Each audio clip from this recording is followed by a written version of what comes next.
இன்றைக்கி ராகி பருப்பி செய்ய போகிறேன். அதுக்கு இந்த கப்பில் 2 கப்பு ராகி மாவு எடுத்துருக்கிறேன். இந்த கப்பில் 2 கப்பு ராகி மாவு, 1/2 கப்பு ரவை எடுத்துருக்கிறேன், ஒரு 3 ஸ்பூன் நெய், இந்த கப்பில் 2 கப்பு வெல்லம் எடுத்துருக்கிறேன்,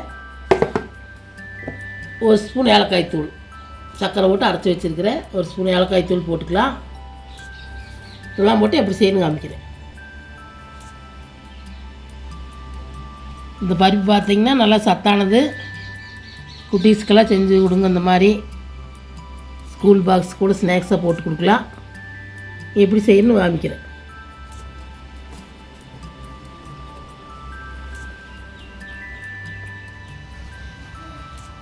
அடுப்பு பற்ற வச்சு வடைச்சட்டி வச்சுக்குவோம். மாவு போட்டுக்குவோம்.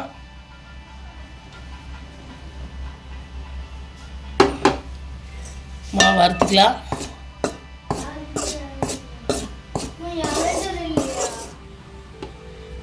இதோட ரவையும் சேர்த்துக்கலாம். இதையும் நல்லா வறுத்துக்கலாம். கொஞ்சம் வறுவிட்டு 1 ஸ்பூன் நெய் ஊற்றிக்கலாம்.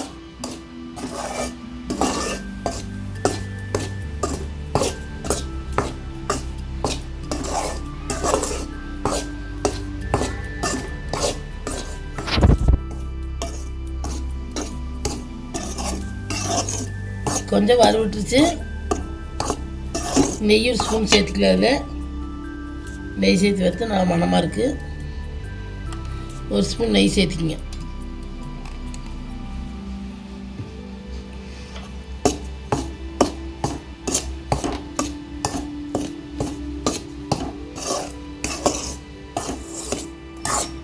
நெய் ஊற்றி இந்த அளவுக்கு வறுத்துக்குவோம்.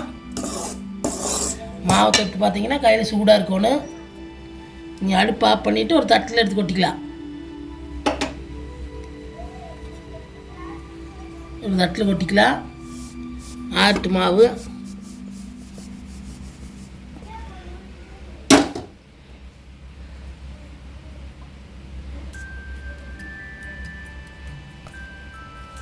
இது ஒரு ஆறிட்டு இருக்கிட்டு வெல்லத்தை கரைச்சிக்கலாம்.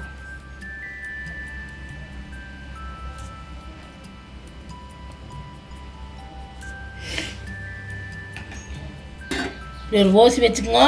வெல்லத்தை கரைச்சிக்கலாம். வெல்லத்தை போட்டுக்குங்க. 2 கப் வெல்லத்துக்கு 2 கப் தண்ணி ஊற்றிக்குங்க. 2 கப் வெல்லத்துக்கு இந்த மாதிரி 2 கப் தண்ணி ஊற்றிக்கலாம்.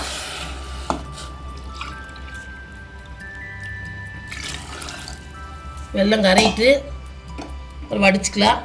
தூசெல்லாம் இருக்குது.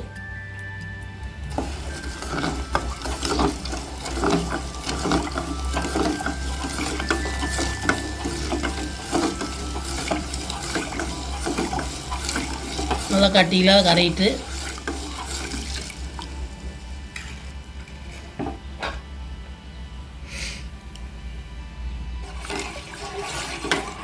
பார்த்திங்கன்னா வெள்ளம் இந்த அளவுக்கு கரைஞ்சிருச்சு.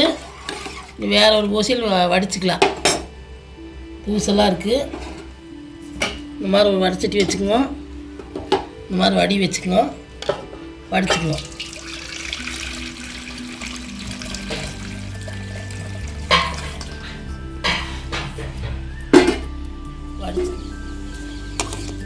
வெல்லம் பார்த்திங்கன்னா இந்த அளவுக்கு கொதிச்சிருச்சு.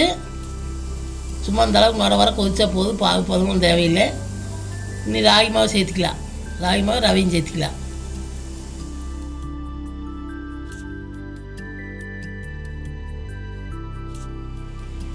இப்படி கொஞ்சம் கொஞ்சமாக போட்டு அடுப்பு சிம்மில் வச்சு கிளறிக்கிங்க. சீக்கிரம் கெட்டி ஆயிடுது.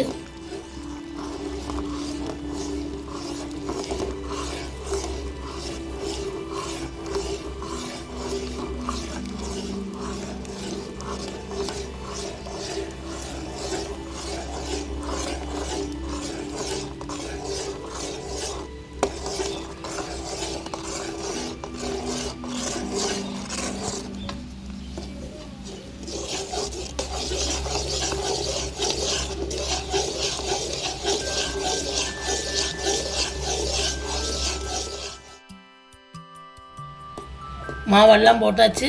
நல்லா கிளறிக்குங்க.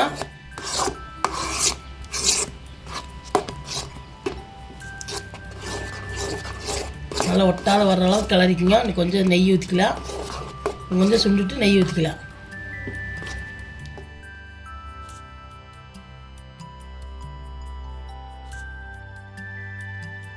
இந்த அளவுக்கு கிளறிக்குங்க. நீ நெய் ஒரு ஸ்பூன் ஊற்றிக்கலாம்.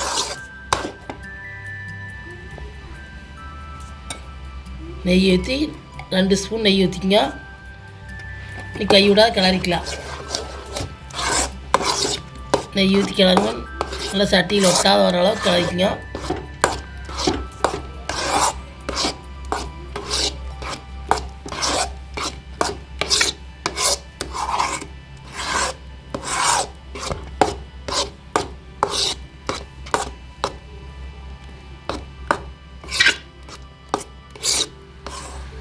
கொஞ்சமாக ஏலக்காய் தூள் சேர்த்திக்கிங்க மணத்துக்கு. இன்னும் கொஞ்சம் கிளறிக்கலாம்.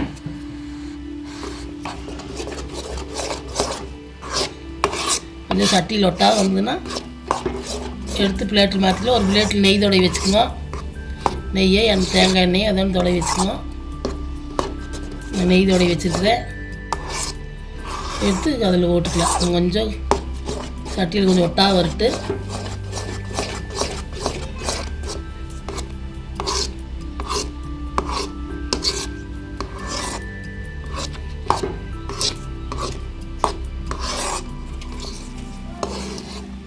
இந்த அளவுக்கு இப்போ கெட்டியாக வந்தால் எடுத்து ஊற்றிக்கலாம். பார்த்திங்கன்னா ஒட்டாத வருது. எடுத்து ஒரு பிளேட்டில் ஊற்றிக்கலாம். அடுப்பு ஆஃப் பண்ணிவிட்டு எடுத்து ஊற்றிக்கலாம். நெய் தொடை வச்சுக்கோங்க. எடுத்து இதில் ஊற்றிக்கலாம்.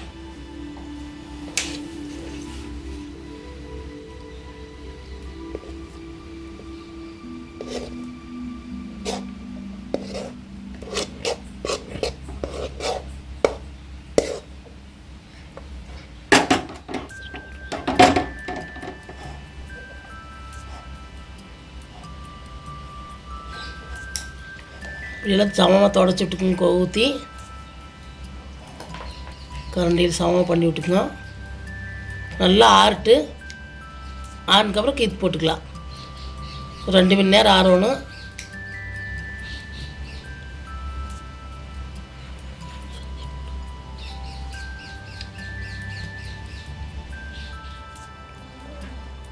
பார்த்திங்கன்னா ஒரு 2 மணி நேரம் ஆறி ஃபுல்லாக அறுத்து எடுத்தாச்சு. ராகி பர்பி சூப்பராக வந்திருக்குது. நீங்களும் இது மாதிரி பார்த்து செஞ்சு பாருங்க. வீடியோ சூப்பராக இருக்குது. குழந்தைகளுக்கெல்லாம் நல்லா சத்தானது. செஞ்சு பார்த்து வீடியோ பிடிச்சிருந்தா லைக் பண்ணுங்கள், ஷேர் பண்ணுங்கள், சப்ஸ்கிரைப் பண்ணுங்கள், கமெண்ட் பண்ணுங்கள்.